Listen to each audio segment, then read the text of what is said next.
Hello everyone, this is Suzanne. The video will follow. I kind of messed up on the trivia stuff. Oh my goodness. Yesterday's question was, whom did Jehu kill to take the throne of Israel? If you answered Joram, Joram, you got it correct. Today's question is, what king was prophesied by name 100 years in advance as the one who would order the rebuilding of the Temple of Jerusalem? What king was prophesied by name 100 years in advance as the one who would order the rebuilding of the Temple of Jerusalem? You can find that answer in 2 Chronicles 36, 22 through 33. I'm sorry I messed that up a little bit there, but you can look up the answer on that one. Now we're back on track. Wow. Sometimes we just have days like that, don't we? Like, oops, I forgot that. Something else I forgot I wanted to share with you real quick. I bought this here. It's the Moody Bible Commentary, a 1-volume commentary on the whole Bible by the faculty of Moody Bible Institute. This is my Bible to look up stuff in. And it goes line by line. Let me see if I can quickly bring something up. Okay, like here in Hosea. If you can see here, it goes verse by verse, and then it makes a commentary on each verse. This has helped me a lot in my studies. It is a fantastic tool to have if you want to deepen your Bible study, if you want to know more fully what's exactly going on.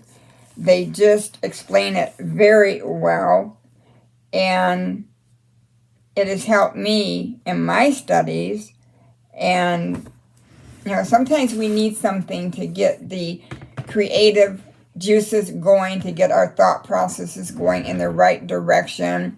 And then once we get a little taste of something like that, we can run with it. So that's what I use. I have an evidence Bible that I also use. So if you want something that would be a good commentary, line by line, this is the whole Bible. And I'm telling you, it's fantastic. All right, coming up next is my video. And after the video, I have a couple items that I'm working on that I will be showing to you. All right, see you in just like that. Hello, everyone. How are you doing today? Wow, this is Suzanne at God Crochet and Chatter. Thanks for stopping by again today and to visit with me a little bit and to study the Word of God. Isn't this an amazing journey? Wow. We are in week 17 of going through the Bible in a year, in case you're new to my channel. We are reading now the book of Samuel. We're going to be finishing that up on Thursday. After we do that, we will have read 8 books of the Bible, the first 8 books. Can you believe that? Wow. Fantastic. All right, today we read chapters 26 through 29. Tomorrow, chapters 30 through 31. Wow. And then that will conclude the book of 1 Samuel. Wow. Lots going on in this first book of Samuel. Well, when we left off, Saul had repented and he made nice with David. Oh yeah, you're king, and I'm so sorry. And he was weeping at his feet. Well, it didn't last very long, did it? David spares Saul a second time. When they were sleeping in their camp, David went in with another gentleman. I forgot his name.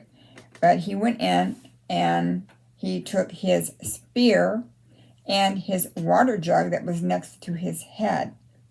He could have very well cut off Saul's head at that point, but David was a man of integrity and great faith. He said, I will not harm the Lord's anointed one.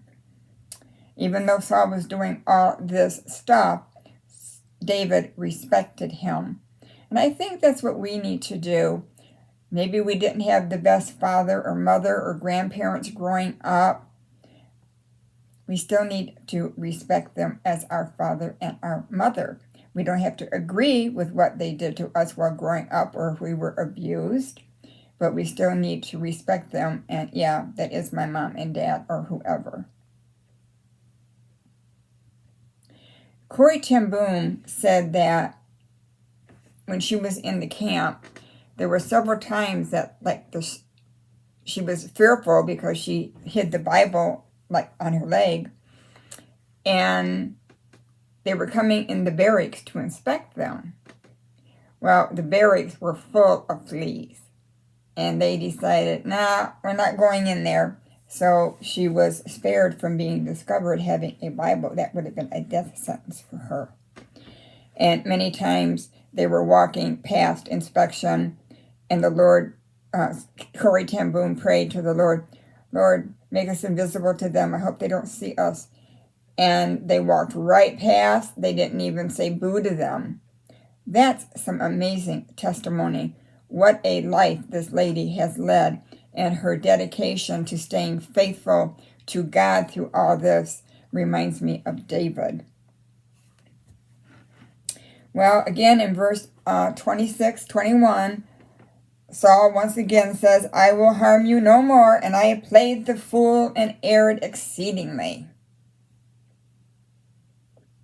Do we trust him? Let's see in our next few chapters what happens. You know, I kind of think that Saul is acting kind of bipolar here. He's up all crying, I'm so sorry, and then the next time he's out for blood with David. What a sad demonic spirit that Saul carried with him because he didn't depend on the Lord, and he didn't come back to the Lord and say, forgive me, I have sinned greatly against you. What do I need to do to make this right? Well, Saul becomes very fearful because of the Philistines, so he consults a medium. Now, the medium and the spiritualist, you know, they're kind of a odd bunch of people. They know that what they do is a sham. They play on people's emotions.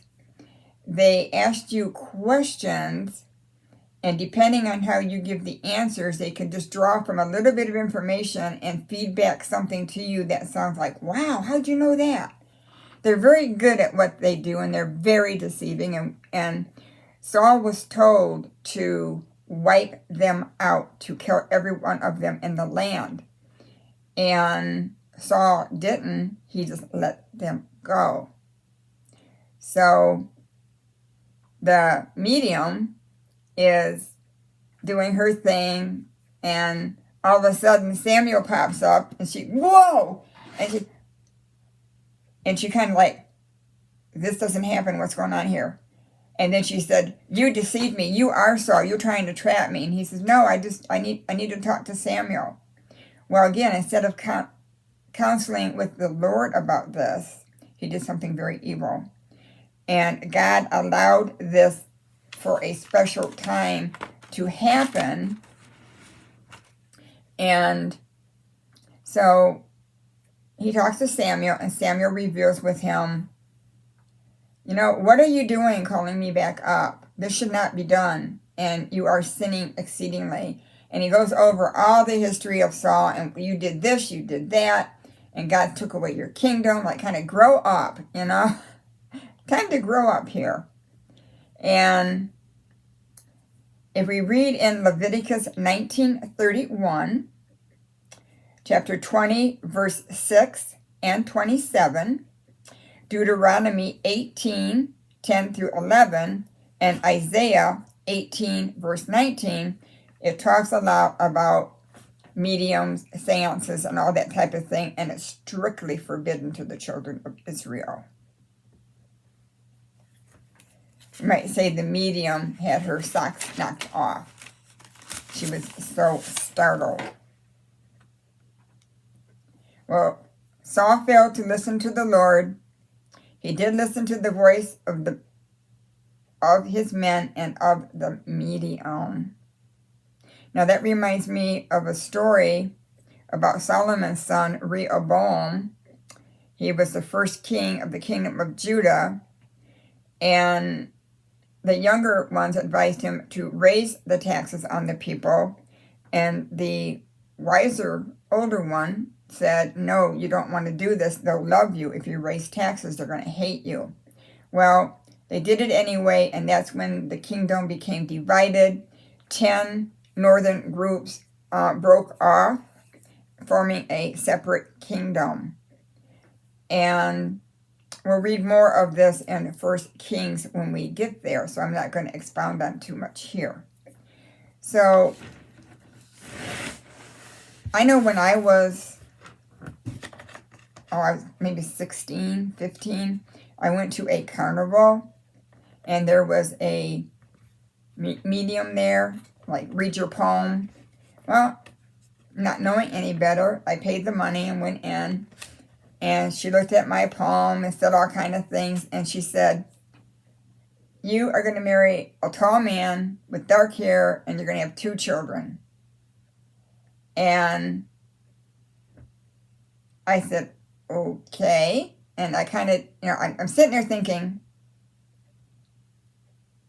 I think she's guessing here because, yeah, I'll probably grow up and get married. I don't know about a tall man, but, well, I did get married. I married a tall man, and I had 2 children. It wasn't because she told me so. It's just the odds are greatly in my favor for that to happen. And that's what they play upon.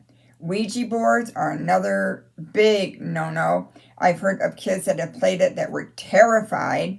When you start messing around with the demonic world, bad things happen. God says, I want you to listen to me. I want you. You are my child. I love you like no one else, and I will not stand for this nonsense. So let's listen to the word of God because it'll always lead you in the right direction. All right, everyone, I hope you've enjoyed that devotion today. I do have a trivia question. Yesterday's question, you know what? I put the card away. You got the answer right if you answered it. I can't remember the question now. It was in the previous video. I was so tickled we got that card done. I was cleaning up and I just automatically put it away. It's like, now I'm going, oh, darn. All right, well, today's question is, oh, you know what? I'm sorry. I didn't miss it. It was, what was the significance of quail the first time they are mentioned in the Old Testament? And it was the meat provided by God for the Israelites before he provided manna. Exodus 16, 12 through 13. I got a new card. Okay. All right, today's question is, whom did Jehu kill to take the throne of Israel? Whom did Jehu kill to take the throne of Israel? The answer is in 2 Kings 9:24. All right, see if we get that one right. I didn't know that one. No, I had to look it up. Or I would have looked it up. I got the cheat card. It's nice to have the cheat code. I know all the answers, right? All right. I want to show you what I've been working on. Remember yesterday I told you that I was going to be starting a crocheted water bottle holder? Well, I did one pattern. It must have been for a Bubba one because it was like that big around. I'm going, oh, that's the big bottle. I'll get a hernia carrying that one. Well, I did find another pattern. I'm kind of improvising on it as I go. And this is it so far. It's a lot more fitting than my other one. And eventually when I get up to the top, it has a really cute shell border, and then you start doing your straps. I did this morning. Yeah, it's going pretty fast. See the bottom? Isn't that pretty? And when you make these, if you make this part the width of the bottom, which mine is a little over 2 inches, then it's going to be a good custom fit. So yeah, so I can't wait to get it done. Then I got to make hubby one because we're going to need 2 bottles of water this summer. I'm sure of it. And I got working on this. This one is not quite halfway done yet. I got about 10 more rows to do, and then I can start my decreasing. So I thought I better get started on making dishcloths for Christmas. You know, we like to think we wait till November and we think that we can whip out everything for everybody on our list, and we run out of time, don't we? And it never fails. I've done it too. Like, I can't work that fast. So my knitting's getting a little bit faster, which is kind of cool. I'm still enjoying it. So yeah. Now my daughter dropped by today, and she bought me a beautiful present. She came in, and they had just got done buying a brand new Ford truck. I mean, this thing has got GPS. It's to the nines. Well, she was able to get a very good deal. I was so happy for her. They ended up rolling all the debt they had into their house payment, and they came out ahead actually because the interest rate dropped down. So she's saving like $1,000 a month on her bills, which is fantastic. She's paying $1,000 less a month, and she's got everything paid off. So yeah, her house is valued pretty high, so she had a lot of equity. So that worked out fantastic for them. I'm so happy for her. Well, she said, "Okay, Mom, now you got to follow me out to the truck. You have your choice of some things that are in the back seat. Now, this is your birthday, Christmas, Mother's Day, every holiday this year." She said, "Except Christmas." She said, "This can be included in on Christmas, last Christmas." I said, "Okay." So I kind of thought maybe it might be one of two things. And because she's a Pampered Chef hostess. And so there was this big box, and it was the deluxe grill from Pampered Chef. Oh my goodness. This thing is gorgeous. I mean, it's an indoor grill, and it has these plates. One is smooth and one has the lines on it, like for doing steak and all that kind of stuff. Oh, I saw Adam, my grandson, in a video using it at his house, and I went, "Oh, I hope I get one of those."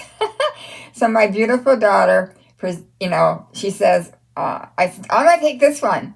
And it was fantastic. We brought it in, unwrapped it. I'll do a little video when I get working it to show you it. It is something else. I'm going to enjoy using that. I am a kitchen gadget baby. How many of you are that?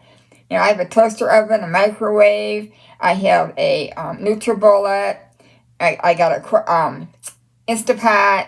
You know, I love to cook in the kitchen. Of course, with Ron and I now, I don't cook near as much as I used to, but we have a small freezer, so I can't cook as much as I like to throw in it because I run out of room. But anyway, that's my story, and I'm sticking to it. All right, everybody, you have a blessed day, a blessed evening. I cherish each and every one of you. And Lord willing, I'll see you back tomorrow on God, Crochet, and Chatter. Bye, everyone.